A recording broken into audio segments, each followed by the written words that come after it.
Welcome to dojo.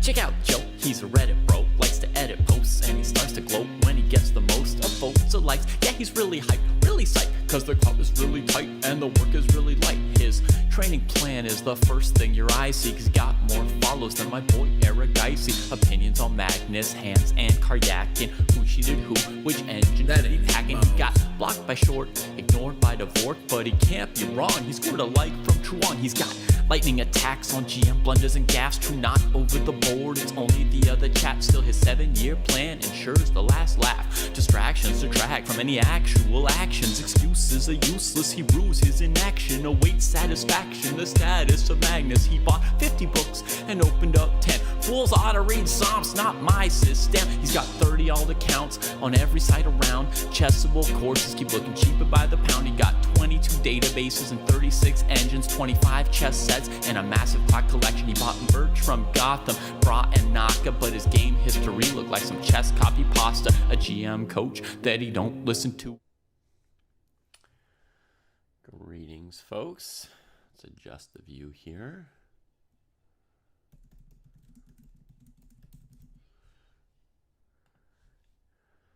Okay, today it is Rapid Arenas 15 plus 5.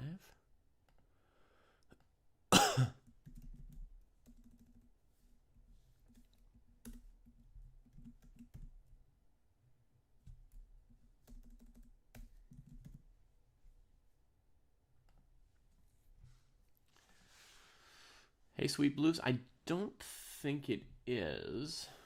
Not that I know. I don't think that Chess Dojo has a Spotify account.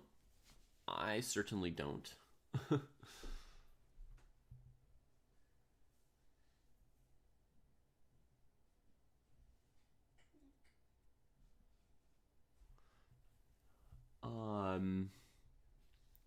I don't know if there's U.S. Championship coverage. I'll be covering the U.S. Championships on school days. I don't have much time today because I've got the kids at home. If the U.S. Championships round 1 is today, then coverage depends on Kostya. Hey, Mark's got the same question. I will be doing U.S. Championship coverage on school days. So I'm not committed to doing 100% full coverage of the tournament like I did for the Grand Swiss. But when I'm able to, I will cover it. So we're not promising full coverage, but some coverage. Yeah. Hey, Aram, how are you today?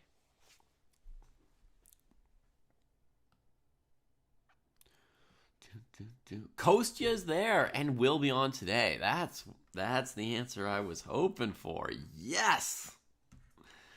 So that's your answer, everybody, on YouTube as well. Kostya will be doing U.S. Championship coverage today.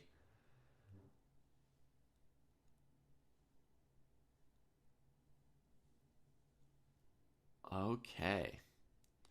Perfect, Kostya. I have to go between 10 and 10:30 at some point. Because my partner has a thing to go to that I didn't find out about until a few minutes ago. So yeah, we'll try to do a handoff. Do you think maybe 10:15 you can do a pre-show for 15 minutes? That way we could keep the stream going. Do a pre-show. All right, perfect. Okay, let's say 10:15.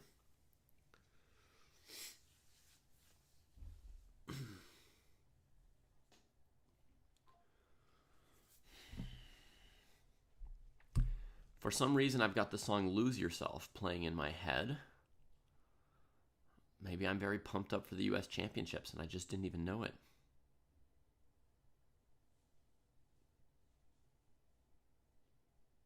Yeah, I think Rita, although Kostya can obviously speak/chat for himself, I think Kostya's planning to cover a lot of the U.S. Championships. I'm planning to cover a lot of the U.S. championships during the school days. Hopefully, sometimes we'll overlap and get to talk about the games together and share some ideas. For anyone who doesn't know what we're on about today we're doing a rapid tournament, but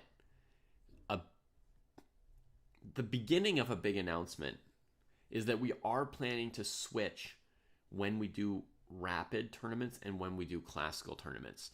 So the Friday night fights, which is the time slot when we've been doing classical chess coverage the last, and I mean of viewer games, right? The last maybe 2 years. That Friday night fight slot is going to swap to being when we do our rapid arenas and even occasional blitz tournaments. And Kostya and I are going to move the classical arena and classical commentary and coverage to Saturday or Sunday mornings. It's going to alternate a little bit because Kostya still plays tournaments and stuff like that. So we don't know if it's always going to be Saturday or Sunday. It's going to bounce back and forth a little bit more.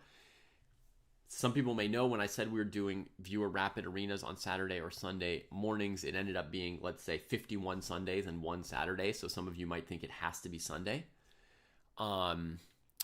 But in theory, these viewer rapid arenas have always been either Saturday or Sunday, able to move between the days. And so the classical coverage will be then. And that classical coverage will include these 24-hour drop-in arenas that we set up on chess.com where anyone can just get a game against the person closest rated to them who happens to be online at that time. And we've got 2 dojo tournaments, the round robins and the open classical, where we will tell people if you're playing in those tournaments, here's a time slot where you could get live commentary on your game if you send a link to the game to Kostya and David when you start the game. And I think the simplest process there is going to be just send the game to both of us, because we don't know in advance who's going to be doing the commentary or the coverage on any particular day. So you'll send the game to both of us, and whoever's doing the coverage will then be able to watch your game and talk about it on stream. And the full announcement is coming later. As I said, this is just the beginning of the announcement. It's sort of a precursor. It's a, hey, warning, this might be up. This change might be in place by next weekend already. But I'm guessing that we'll be doing coverage somewhere in the same range as when I've currently be doing the rapid arenas. So the rapid arenas are currently 9:30 to 12:30 Pacific, or noon 30 to 3:30 Eastern, or 11:30 to 2:30 for people like Kostya who are not on Pacific or Eastern and always have to adjust it, even though St. Louis is the capital of U.S. chess. And so I think the classical coverage will be somewhere around that same time, 3 to 4 hours Saturday morning for those of us in Pacific time, and sort of midday for those on the East Coast, and evening for those in Europe. And yeah, Kostya might create a Discord channel for that versus you all having to ping us directly with that. Okay, so that said, today's main event is these rapid tournaments, or today's appetizer for those of you who are really interested in the U.S. Championship. Maybe the U.S. Championship is the main event. Today's appetizer is going to be rapid tournament, 15 plus 5 in 3 sections. Did anybody notice on this starting soon page here that you can see my game history next to this chessboard? Do you see my game history? I have another 10-game streak without losing a game. I know I've been drawing more repetitions. Another 10-game streak. I'm just slowly grinding. And it's mostly like lower-rated players playing me. I put out a seek plus or minus 200 points, and you see people like a full 200 points behind tend to be the ones who grab the seeks, but 3 or 4 points at a time, inching up. Okay, but what we really want to see is we want to see the tournaments, right? So let's go to clubs. So here's the Chess Dojo Club. And let's go there. For those on YouTube, this is how you can navigate to these tournaments, right? You go through the Chess Dojo Club page. And then you would click on one of these join buttons. I'm going to copy a link, go over here, grab this thing. And here with this view, you can see what it looks like when you join a thing. You have to click this green button here, for example, to join the tournament. We've got 2 players here. This is the under 1300 group. So playing mid skydive, I mean, maybe you're handicapping yourself by being in the air without an airplane as you play, but normally you would belong in the 13 to 1700 group by rating. The 13 to 1700 group is going to be this one here. Oui, chérie, je suis dans mon programme, tu sais. So this would be a good group for 13 to 1700. Again, Jirik Mizera, you should be in the under 1300 group. I don't know what to say. Sassy Girl, who would win Jesse Kreiber's Ben Feingold in a classical match of rapid bullet and everything? I don't know if that's a classical match, but Feingold and Krei have surely played each other a few times in the past.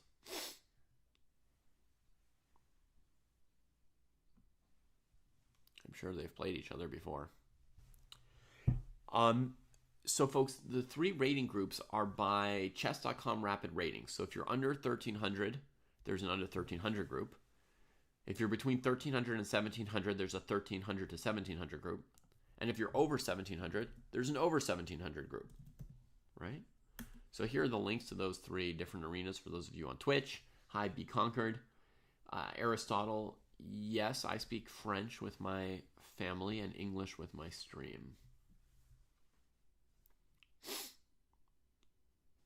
Good question. How does one get out of a rut in chess? One second. I don't know if this how much I tried. 1, 2, 3, 4. Okay. 5. Okay. Le clé ici, c'est que tu as une magie incroyable. Kill all enemies with 0 power. En premier, utilise ces magies-là. Frostbite, ça veut dire rendre sa pouvoir à 0. Okay.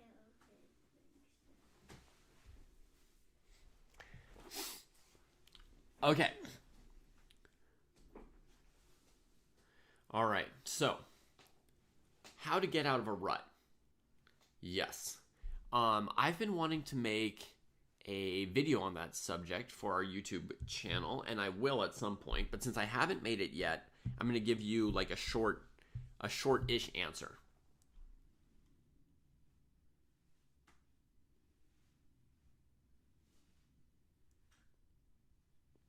Three arenas grand minor so that people can play with folks who are close to them in rating. You see, one is under 1300, one is 13 to 1700, the other is 1700 plus. It's most interesting in chess for the most part to play with people close to you in rating because the games are super competitive. You know, you don't know if you're going to win or lose. You can tell if you're playing better or worse at that time. All right, so getting out of a rut. Let's answer this question, at least briefly. It's a very interesting one. Then we'll get back to filling up our tournaments, which start in 9 minutes. So getting out of a rut. Okay, one option for getting out of a rut was already suggested in chat. So props to Be Conquered, who says take a few months break. Sometimes a break is just what you need. It doesn't always necessarily need to be a few months, right?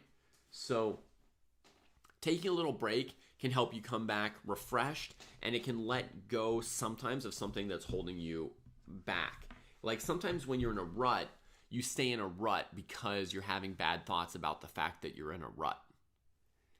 And so Shy Guy says just keep playing, eventually the rut will end. That is true for some people, but sometimes the fact that you're in the rut is creating the continued rut, right? So that's where a break might allow you to come back and play chess 2 weeks later and not be thinking about your rut. So that can help. Hey, that's awesome, Sweet Blues. Another way, I think a really good way to end your rut is to try and do something to regain your confidence. Because something that tends to erode when you're losing a lot of games is your confidence. you start to lose the belief that you can win. You forget what it looks like when you do win. You forget what are your skills, right? When you play against somebody, it's a mix of your skills and capabilities against theirs. Daddy, Je suis occupé, mon amour. it's not letting me choose my cards. Okay. So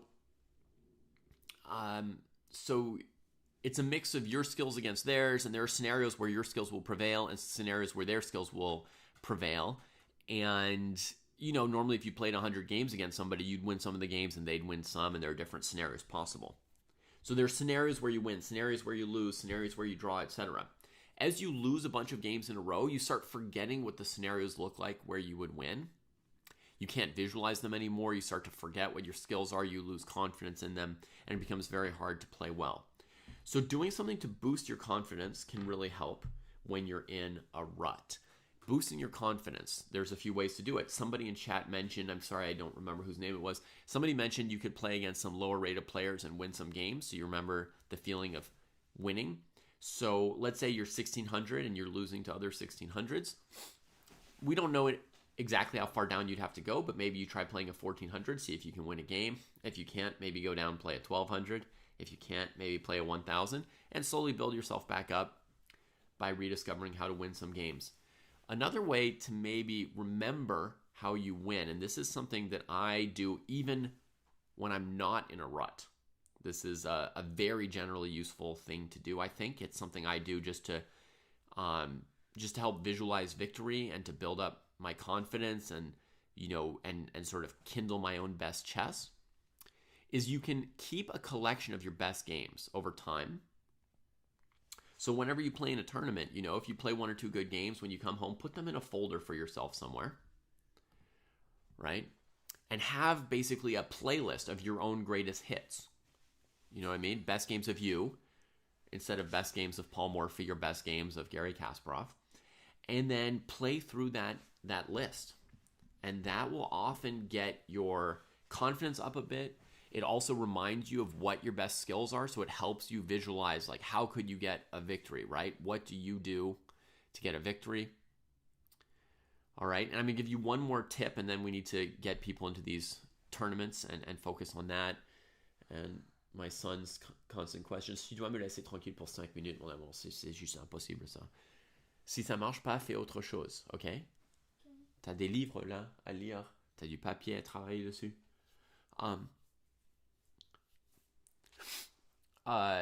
The other one, what was it going to be? Oh, yes. Remember what you used to really love about chess. Most everyone started off loving chess and having really a lot of fun when they played. And then you advance, and then you get into measuring your rating and your performance. And am I getting better? Am I getting worse? Am I improving? Is it fast enough? Are my openings good enough? Is my this, my that? Did I throw a game? Blah, blah, blah.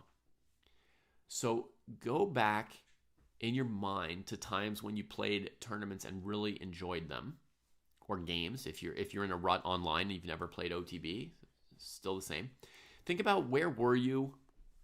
What was the situation?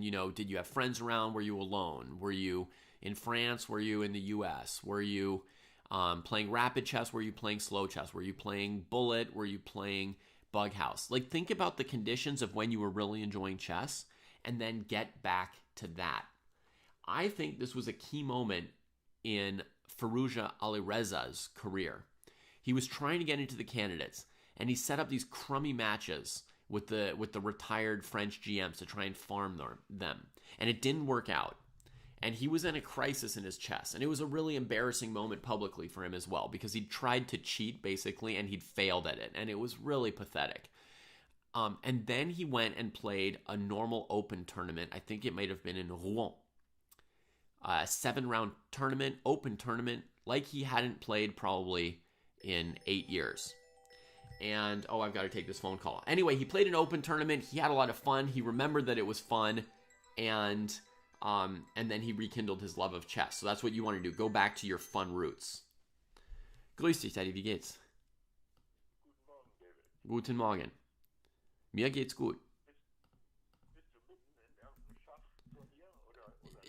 Ich bin mitten in einem Schach-Broadcast, aber ich habe eine Minute. Was läuft?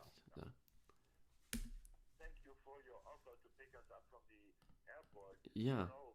Between immigration and we have checked luggage, it could be an hour or more before we come out. It's after 11 then, and we've never had problems getting a taxi. Mm-hmm. So it's very kind of you that you want to do that, but I think that is an unnecessary sort of could be a very substantial investment of your time and effort for. Yeah, I mean, I think we get home in a taxi just as well, and then we can feel good about it. Okay. Aber das stört mir auch überhaupt nicht. Also wenn ihr wollt, dann kann ich kommen. Es tut mir nichts aus. I very much appreciate the offer. Yeah, thank you very much. But yeah, I think we will do a taxi. Okay. And yeah, so Wednesday night we'll get in, and then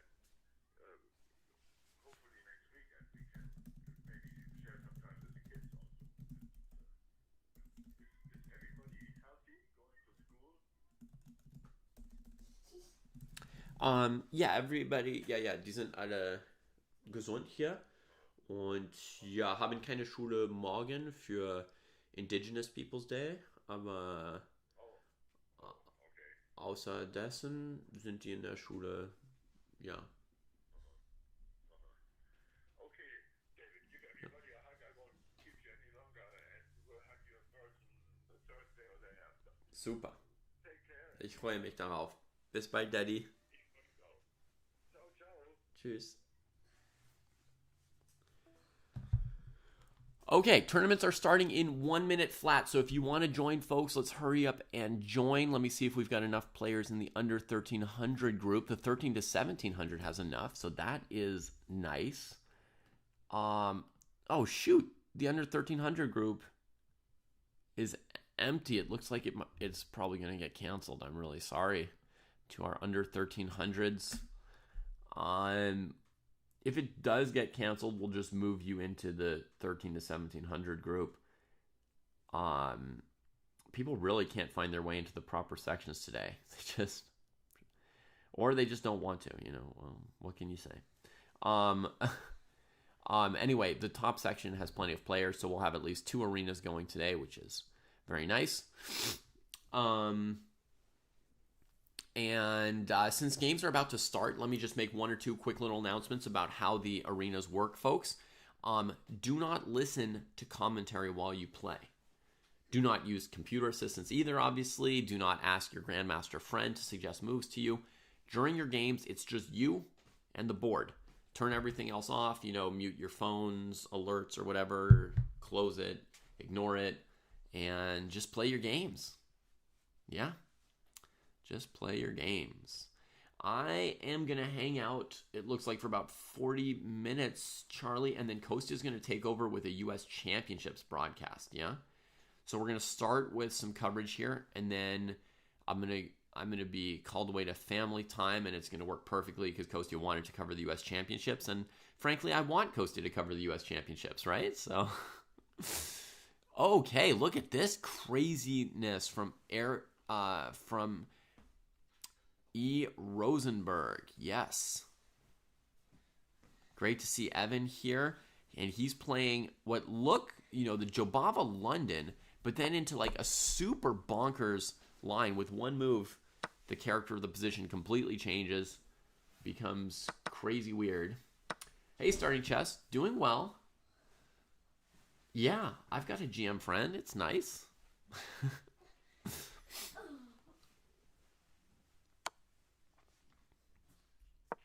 Ooh, Black's looking to win a pawn here. So Black is now up a pawn. Wait, 2 can play at that game. What a hilarious variation. White recovers a pawn with the same stupid queen check. And obviously the queens could not successfully go on a5 and a4 at the same time, right? That's so... I've never seen this before. And they pass one after the other through that same spot. Hilarious line. That is one of the funniest chess lines I've ever seen. Now, I would say, I don't think this line is a great line for White from a theoretical point of view, because Black could play bishop f5, and then they're 1 tempo up in development with a very, simple, acceptable position for Black. So I don't think this is, some opening that you're going to see played at the candidates tournament by who's in the candidates, Bluebaum or Geary, but it's a hilarious variation nonetheless, and certainly it's not unplayable. Both sides have playable games. It is playable. No blundering in this line. Pawn confusion. You think the more critical line for white might be pushing past, like playing for a space advantage, kind of like an Albin counter gambit as white instead of as black, right? Albin counter gambit.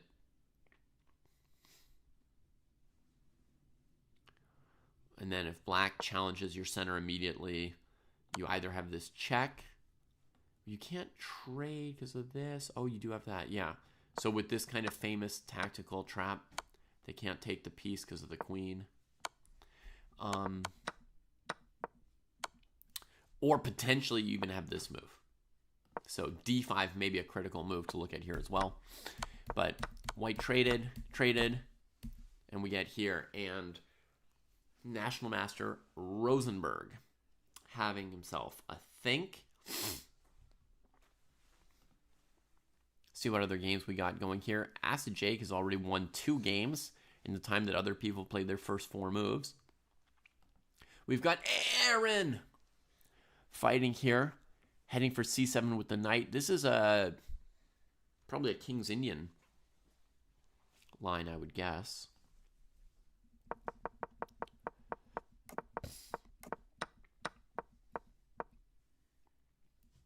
This line's good for black against the bishop on e3, but with the bishop on c1, I was wondering how the bishop got to f4, whether white had lost time with bishop e3, f4, but it seemed like white wasn't down in time, so this explains it.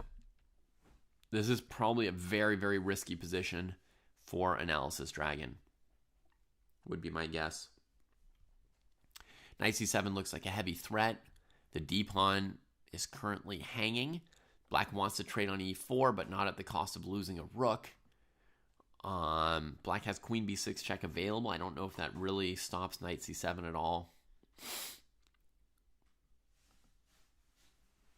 Black needs a heck of a move just to get into this game.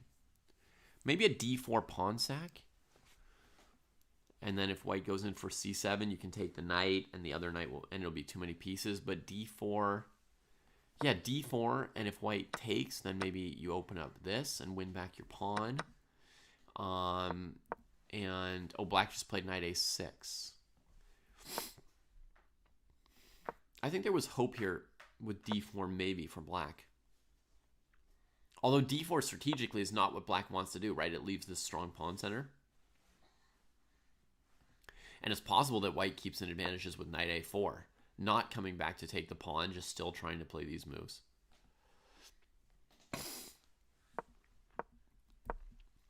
I mean, I still feel the position is very risky for black, but d4 was an idea.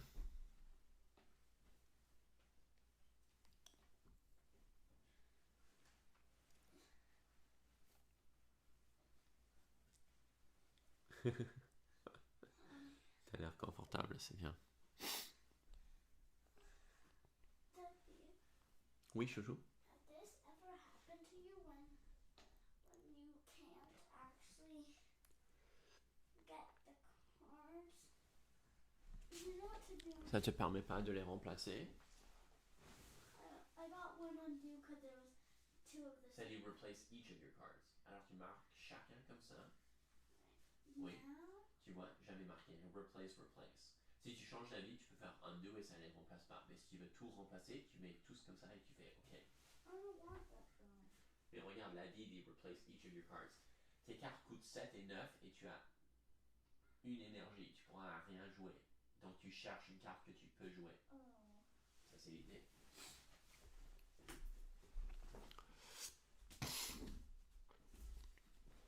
Okay, so Aaron spent quite a bit of time on this move. There's 1 or 2 promising options for white. The most basic is to take this pawn, but even that you could take with the pawn or the knight first. And there's a second option of going into d6 with the knight. I'm going to guess taking with the pawn and leaving the knight here is maybe the right move. Yes! Love to see that. Knight h5 going after our bishop. It makes sense. I have to drop back somewhere pretty passive. You see, Aaron's thinking very carefully, despite this being, potentially a busted opening for black. Maybe bishop d6 is actually the best square for that piece at the moment. Can the knight keep it defended? There's no a6 to chase the piece. It's always very risky to put a piece here, right? Where, you're relying on a construction of defenses that can be risky in the opponent's camp. This is how you lose pieces, is moves like this normally. But here black has no a6, and if they go bishop d7 and take, you actually have a second knight that can come back and still defend the bishop. So I think here, exceptionally, Aaron could go bishop d6, keep the bishop on a more aggressive square.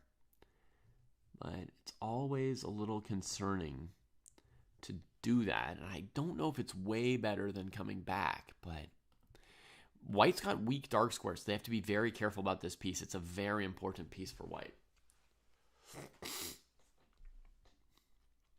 I don't know if you... Whoops, that's just me. Sorry. Aaron, of course, did not play that move. I don't know if everybody sees or feels this, but with these pawns on light squares, no pawns on dark squares for these entire 4 central files, this piece becomes very important.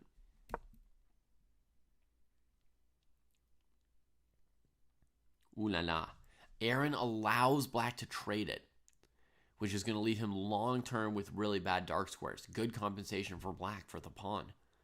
So that was not a decision reached lightly.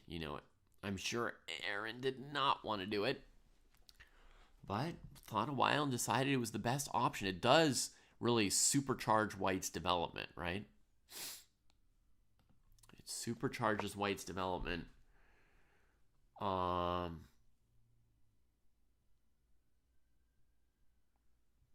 Versus spending time moving this piece multiple times because we think it's such a valuable piece. And this is the thing, there's always different values in chess. Now I'm realizing this one here is defended by the knight. Black could maybe trade this. So black could go takes, and then go here, threatening these pieces. Then you've got to get out of there. And you have to be careful how you do it, because black actually has this threat. Winning a piece. Oh no. Oh my goodness. At first I didn't even look at bishop takes c3. It's often a blind spot in King's Indians and some other bishop g7 openings that the bishop is so valuable that people don't even look at bishop takes knight because they can't imagine ever making that trade strategically.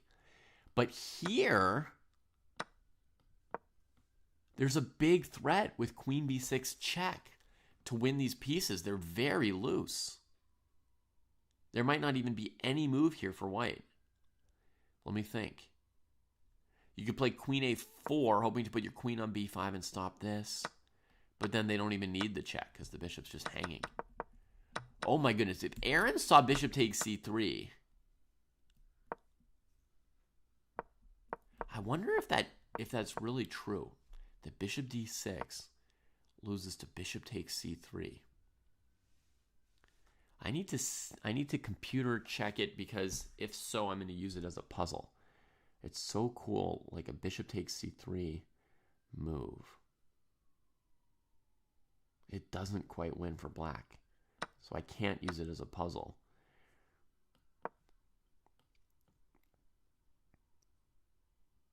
White can survive by running away with the knight and blocking the check. And then like queen b6 and the bishop can run away. It's not a great position for white. Bishop takes c3 is black's best continuation, but it's not a total cruncher.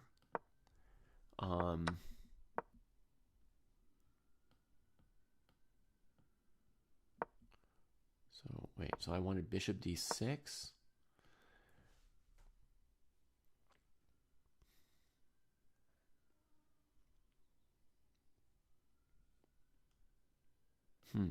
I can maybe still use it because it is the best move. Let me grab that position.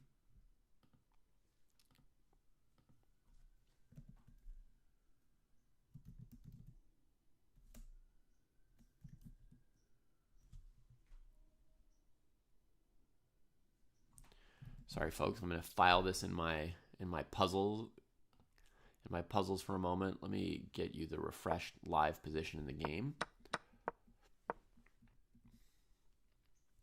so you can follow that while I find this.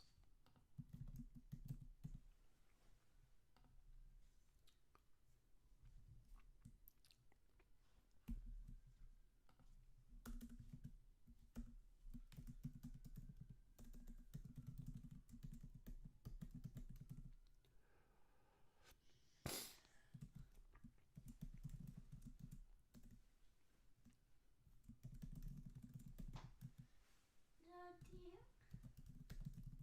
Oh, no, I've got an idea. I think that's a 2000 level puzzle, by the way.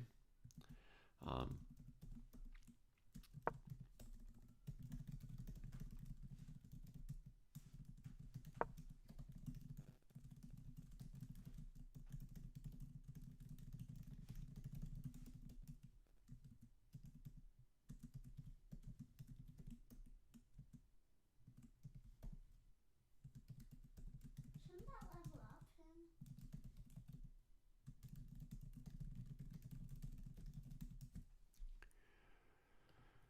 Okay. All right, I saved it. Back to the game. Oh, that's really great, Oscar. Fun stuff. So knight d4, queen b6 threatening the pawn, rook d1 defending it. b2 looks like it's hanging, so black's in great shape with this bishop on the board. I think Aaron's position is not good. Potentially we could use this position here as a puzzle as well. This was a tough position for Aaron to think about. So let me grab that as well.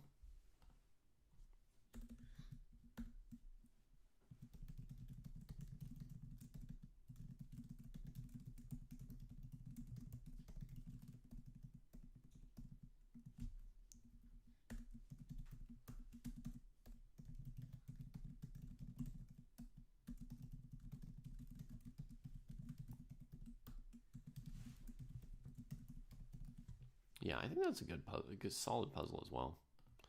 From the white perspective, same critical moment in the game. Okay, so Analysis Dragon has won back the pawn here. And now you see all these knights on dark squares just kind of hanging. The whole white position's in danger of being overworked. These knights are defending the bishop. They're just victims to the dark squared bishop. They've got no hops at all, right? All covered by black pawns. White's probably lost here, honestly. Which would be like a heavily bad evaluation for this position, but I feel like white might be lost already. There's bishop e5 and rook c8 are the two main kind of threatening moves that black could be strongly considering here.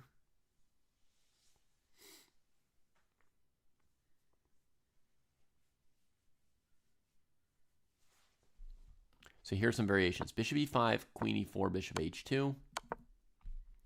Queen e3, bishop h2. Queen d2, queen d2, rook d2. Oof! It's sad to have all your pieces on dark squares when the opponent has the only dark squared bishop. So bishop e5, only move queen h4. We have to keep the queen on the knight so that if black takes, we can take with our queen because the rook is busy over here. I think we just got to move from Analysis Dragon. And they traded their bishop on d4. That is bizarre. Are they going for rook e2?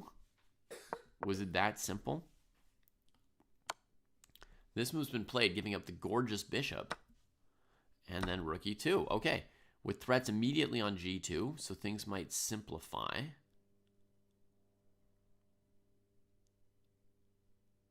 This might even be selling... Black just won a little bit of material, but it might even be selling black's advantage short because white's going to have two files for the rooks here, and black's left with their two bad minor pieces. Two minor pieces are better than a rook, but two bad minor pieces versus... versus good rooks. White's going to play rook e1. Two bad minor pieces versus a really good rook that might not be so good for black. You know, especially because white is going to be playing rook e7 immediately here. Rook e1, maybe queen a2 greedily, and plus where else is she going? Rook e7, hitting the bishop, preparing queen f6. I think this was, black was too eager to find a way to resolve the advantage and win material. So I don't love this continuation, even though it's like a direct material win.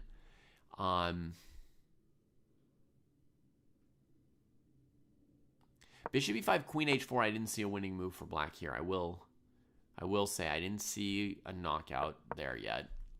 So what about rook c8?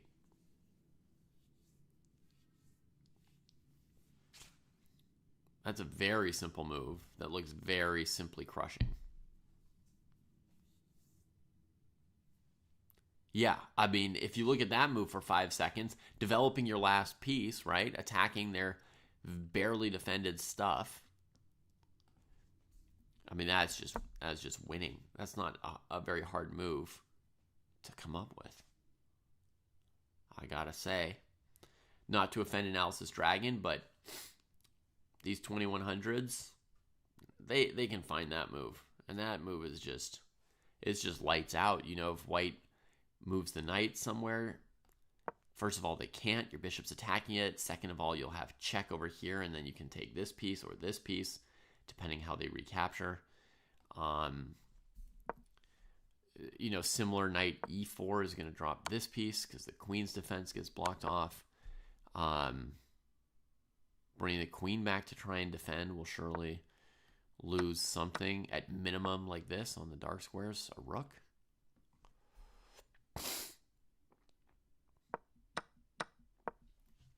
I mean, it's the simplest positional move. It's also a one-move tactical knockout. It's kind of inexcusable, actually, not to play rook c8.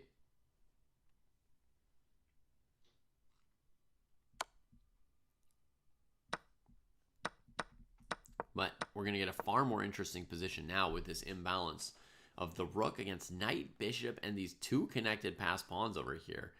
And white having one pawn here. Very, very imbalanced. But you can see that suddenly everything black has looks kind of lame, right? Like the connected passed pawns, they're not threatening to queen. The knight is stuck on the side, can't move. Bishop is being limited by this pawn, not amazing. Rook is pretty good. Rook is pretty good. That's an understatement. These rooks are basically perfect. They're so good. Oh my god, I see an amazing move for black to maybe stay in the game here. Because they're in danger of getting busted. I don't know if people feel that, but black's in danger of getting busted. Like, you could play bishop e8. Fully reasonable move to deal with queen f6. And then, even after a simple move like rook b7, what white's doing is they're seizing control of these dark squares so the knight can never get off the edge.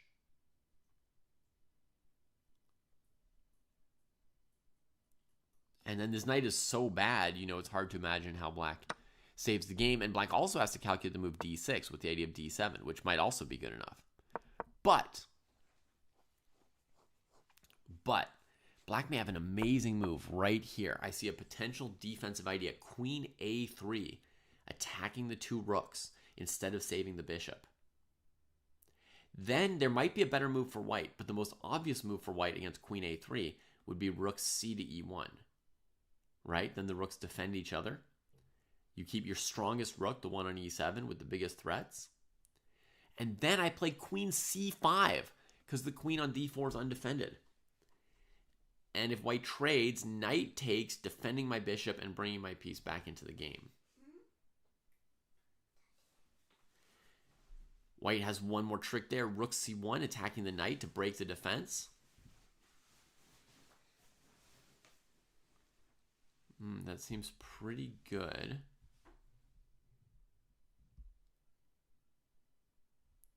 King f8, d6, knight b3, rook c7, bishop to e6. And black gets to the endgame with the two pieces against the rook. White has some chances, but that's really a good option for black. We should. Ça renvoie ça renvoie quelqu'un dans leurs mains. Attends un moment. Je pense que tu peux faire un petit peu mieux. Je vais te montrer. Oui, tu veux renvoyer celui qui coûte le plus, n'est-ce pas? Yeah. The one who's their Donc, master. reprends ça, Put it back on. fais ça sur le petit, et puis renvoie le maître. Ouais. D6, B6, white can draw with rook takes c5, pawn takes c5, rook takes d7. And then white's down a pawn, but with this strong pawn on d6, they'll be able to win at least, they'll be able to take care of at least one of the black pawns and get a drawing rook and pawn ending. It's a few defensive moves left to find for white, but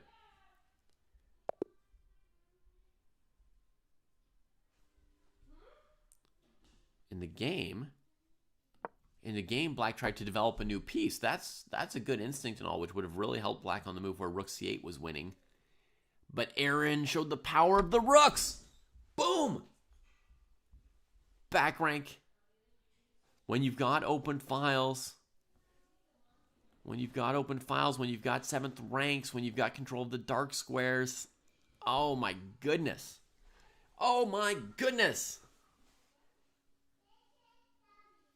I'm actually going to clip this entire game. I think this whole game is actually going to be a good game for me to teach with. So I'm going to grab the entire thing, copy it to clipboard, and then I'm going to go put it in my Chess Dojo account. Let me give you guys another game to watch while I'm looking for it. Let's check out Acid Jake, who's off to a quick lead in this tournament.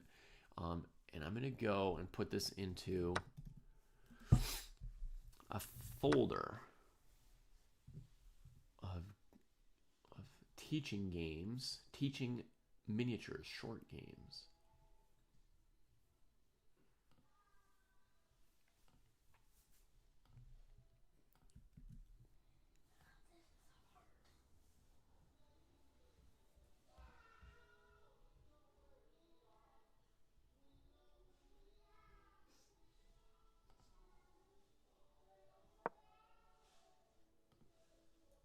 Beautiful.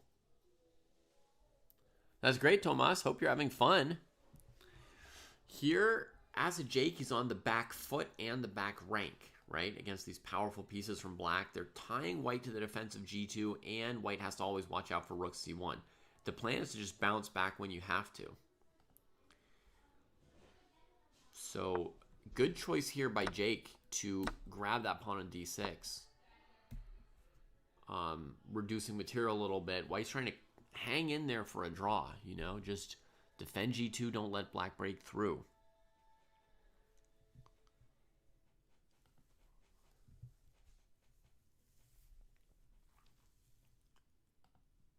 Good game, Aaron. We watched it, so you can obviously check the VOD later if you want to see what I thought of the game.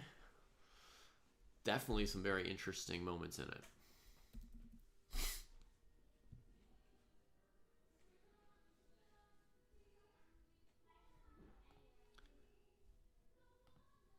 Let me refresh this page and just check. I'm going to fix the current events right there too. Yeah. Let me just fix MooBot for today on this play command. So we'll call this under 1700.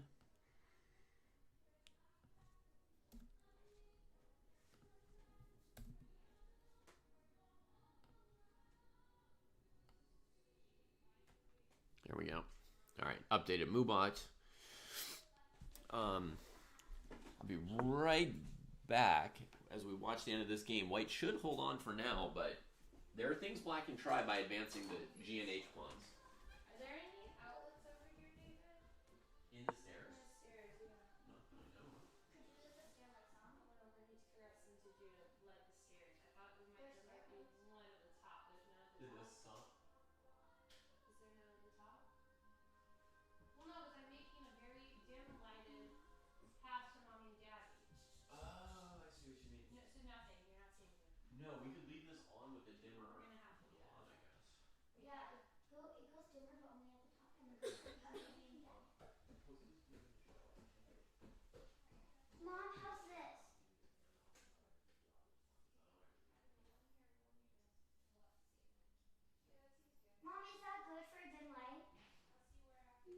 should he write it at? Ouais, ça c'était ok. Donc maintenant c'est pas assez. 13. Oui, mon amour. I'm gonna lose no matter what. Ah oui? Yeah, even if C'est I okay. block the strongest person, Mhm. which is him. Ouais, t'as raison.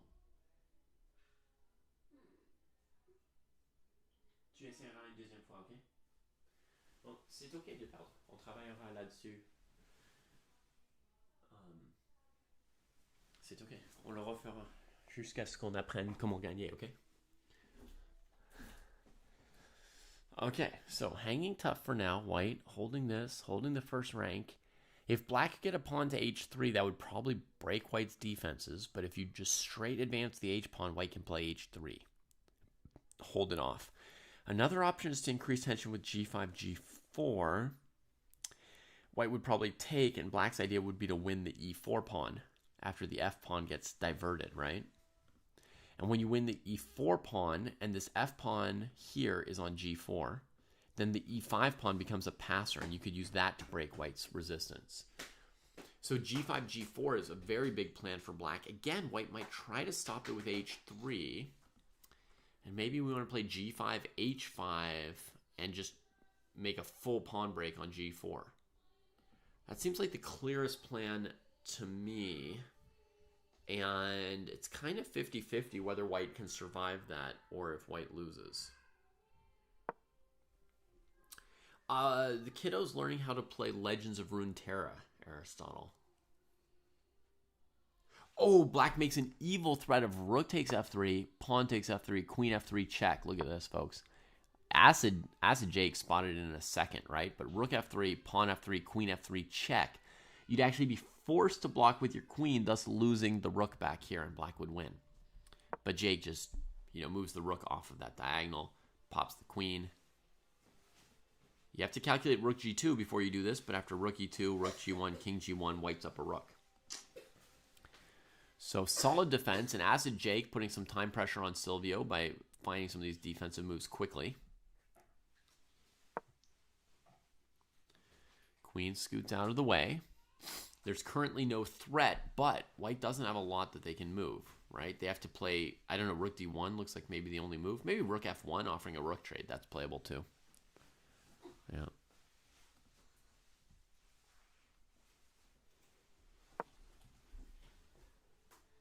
I had to restart. Okay. No, I'm thinking of what to do. Oh, essaye de garder ce champion, il est très très fort lui.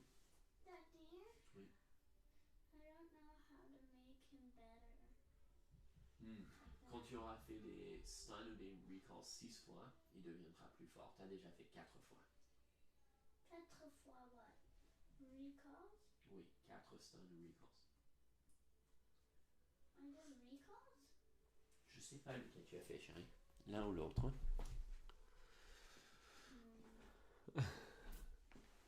Hi, Mosquito. I remember. For stuns. Rook b1 comes in. Yeah, Silvio does not have a lot of time. And the queen has to keep the rook defended. So now white's got the idea of chasing the queen around to try and get a draw. Ooh, that might even do it.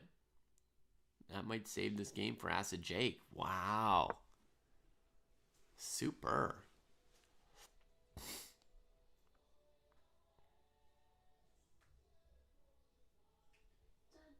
So now the question's kind of rook d1, rook d2 maybe. Wait. This part is actually impossible to keep my thing. My champion. Moi j'aurais fini en 12 minutes et je pourrais t'aider alors. Ok. Mais tu peux continuer à essayer tout seul, peut-être tu le trouveras.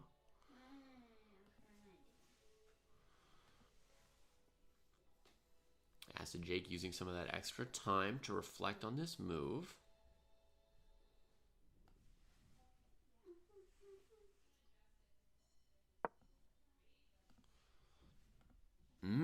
Goes to force a trade, yes.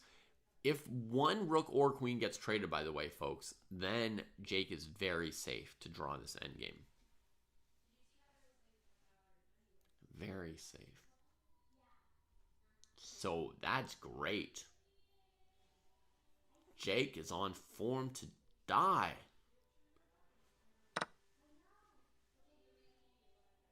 Right. Right, well played, Jake. Show him the power of the dingoes, won't you now? H3. Get rid of back rank mate, and the queen can get out and do things as needed. I only need to do one more of the swirly things. Okay. I just did another one to survive. Très bien. I'm Bravo. still in the lead. Okay. He's 10 and I'm 14. Ça va un peu mieux et un peu mieux alors. And I found out a way to survive. I cannot buy any. Here comes Silvio's king. Silvio's down to 20 seconds, so there's definitely some danger at this point that you just lose the game, right? Moving back and forth, unable to advance the game towards a draw. Like, the game's a draw, but you can't move it towards a draw. You know what I mean? Like, you can't force the draw. You can't give a check by repetition, so you have to play 40, 50 moves just off of a couple second increment. Oof, and Silvio does not seem to be super fast. Right? I mean, if they're spending 10 seconds per move, they're going to flag in about 2 or 3 more moves. Would make me a champ. 5-second increment is enough be conquered for a blitz player, but look at Silvio. They don't appear to be a blitz player.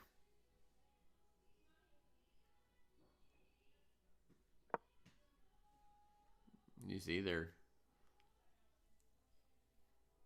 seemingly heading straight towards flagging.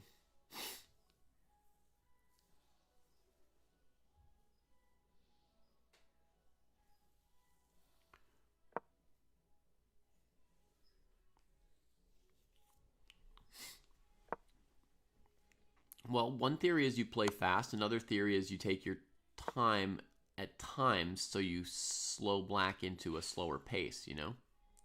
All right, now White's got this idea to make the game more interesting. I think switching up paces might be a really good strategy for Jake. If he just plays very, very fast, simple moves that do nothing, his opponent might, you know, play really fast moves in response, right? So, but if you think for a while, your opponent, you know, they slow down. Oh, big missed chance for Jake by not playing h4. Now this, like, there's no chinks in the pawn structure. Had to play h4 to make the game more difficult for black, right? Then when you trade, you create imbalances, an isolated pawn for black to defend, etc. It does, but sometimes thinking is bad, right? What black wants to do is play simple moves quickly, not think. So you slow down, you give them stuff to think about, get them into a slower thinking mode. It's much more effective to change paces repeatedly, I think, overall.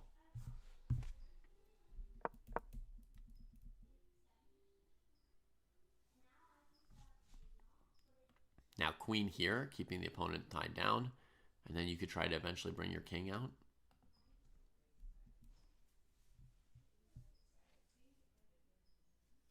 Yeah, Acid played great defense hockey chess, dude, and now it's kind of a question of can they make this equal position tricky enough that black eventually flags. Est-ce que tu as encore le champion? Yasuo, oui. Très bien. And I'm only 5 away. I just need one more. One more. Let me see what is the word. Stun. One more Okay. stun and I'm done. Très bien. Before this guy was also a champion. He was 7-7. And then this sheep gave him 4 damage. Ok, tu fais Edron. Tu sais ce que celui-là a fait? Il renvoie 3 ennemis. Wait, 3 ennemis? So that all 3 would be gone and I would win, but too much. Win way too much. Pour l'instant, tu peux attendre et But I voir don't s'il think met un that troisième. counts. I think you can only do one more stun. Wait, Dad. Oui. Wait. Listen. My turn, and I want to choose. Okay. Oh, and if I could get this and that, Dad, that'd Okay. be also very C'est vrai, oui. This will take him long. Ouais.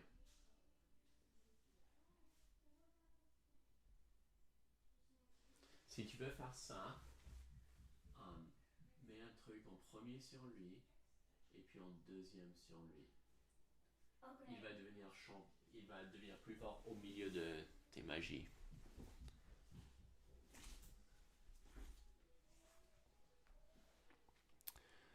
Okay.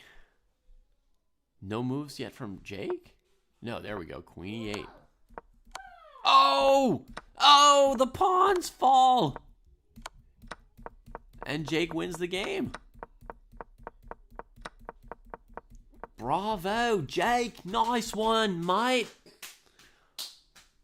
Right in the kisser. Incredible. Incredible. That defense. So everything Jake did was correct, basically, in retrospect, right? That was just fantastical. They're going to have to give Jake a 2,000 rated opponent at some point today, right?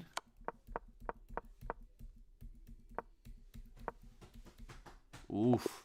And a bitter pill for Silvio, who tried so hard to win the game and then couldn't just get a draw out of it in the end. Was it a perfect game? I don't know. Probably not. Very few games are perfect. It was a great game. Very well done. Let's go check out a game in the lower arena real quick before Costa takes over. We've got U.S. Championships coverage coming up in 4 minutes, folks. In just 4 minutes.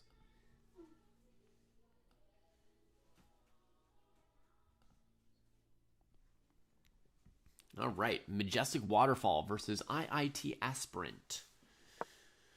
U.S. Championships begin in less than 20 minutes, folks. We're going to have Kostya on in 5 minutes to do the dojo pre-show on the U.S. Championships. And it is exciting, folks. It is exciting. I'm looking forward to it. Hopefully, Kostya and Jesse's juniors don't do too well in the U.S. Championships. JK, I hope the kids do great.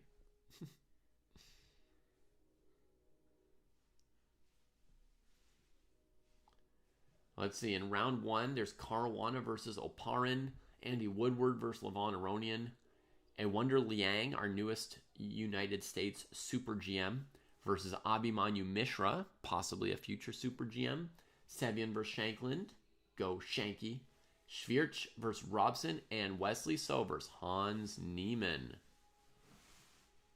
The U.S. Women's Championship is happening as well, and in the first round, there's a matchup of Irina Krush versus Alice Lee.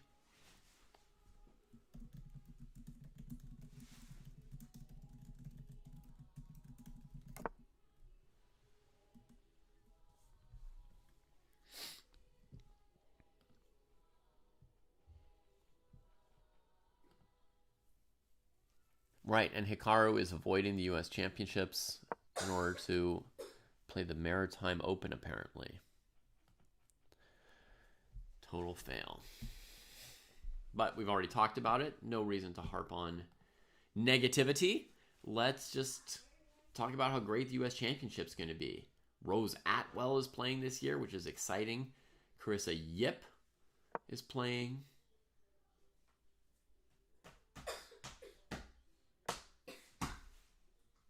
I've got 13. I can spend 6 and 7. Très bien. Est-ce que tu as ton champion encore? Yeah. It's the only thing I have. Okay. Who am I rooting for? I'm rooting for a lot of these folks. A lot of them. In the U.S. Women's Championship, I would be... Yeah, I mean, I'm rooting for many people in multiple sections. Definitely Carissa, Alice Lee, are players I've rooted for years. But, you know, I've spent time with and played with Tatev Abrahamian and Irina Krush from the older generation, so to speak. Rose Atwell has like a great attitude. I've never met her in person, but she seems like a very, very awesome chess player. In the other section, you know, sometimes it's who I know best. I root for Shanky above everybody else in the overall U.S. Championships, and yeah, probably root for pretty much everybody.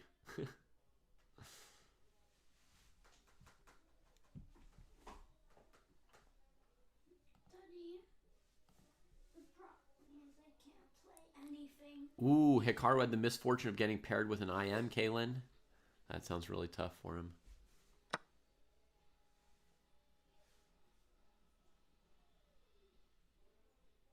Good thing there won't be any IMs in the candidates tournament, huh? All right, so in this position here, I'm definitely not in favor of actively trading the bishop for the knight. I would normally just play something like castles, only trade my bishop if they play a6. But he does it. As black, I would strongly consider taking with the pawn to not give the knight this tempo on e5. Right here. Taking with the pawn, they're not really doubled pawns because you know this pawn is trading, right? So I think pawn takes c6 makes a lot of sense here for black. h6 definitely not great. Getting tempoed. And now takes... White doesn't have knight b5 because this knight's hanging. So I guess white needs to recapture. And then maybe black will take on a3 and get themselves castled and escape everything after all. Good for black.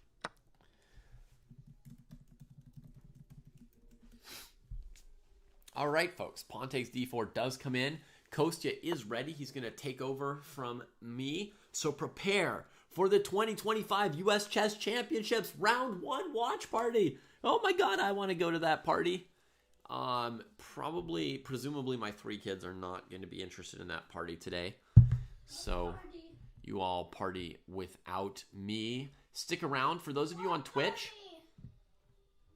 Une fête d'échecs. Le championnat des États-Unis. Tu veux le voir? Quoi? No thanks? No thanks. He doesn't want to watch the U.S. Championship party. All right, so basically, if you're on Twitch, you can just stay where you are, and Coast will be on in a second. For those of you on YouTube, you know you'll have to find a new link potentially. You'll have to go back to Chess Dojo and then click on the new stream. All right, I'm out. Have a great time with U.S. Championships, everybody.